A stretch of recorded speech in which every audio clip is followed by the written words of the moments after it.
et tegelikult pinge panebki tegutsema. See ongi kõige absurdsem. Et see alateadlik pinge paneb sind tegutsema. Ja see su närvisüsteem ei saa olla rahus. Ta ei oska rahus olla. Esiteks väga paljud inimesed on harjunud pinges elama ja ütleme, see pinge mingis mõttes isegi oleneb, mis pinge on ja mis kujul ta juba on. Mingisugune pinge on sul tegelikult selles mõttes sind edasi viiv, aga see ei ole, ütleme, jätkusuutlik lõppude lõpuks. Lõpuks sa ühesõnaga põled ereda leegiga, aga võid põledki läbi. Et see ongi, miks inimesed väga palju läbi põlevad, ongi see põhjus, et ühesõnaga pinge on sees.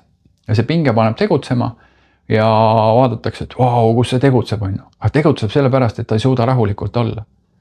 Ta ei suuda rahus olla. See ongi see kõige suurem probleem ja see on ikkagi jälle kehas. Keha annab signaali.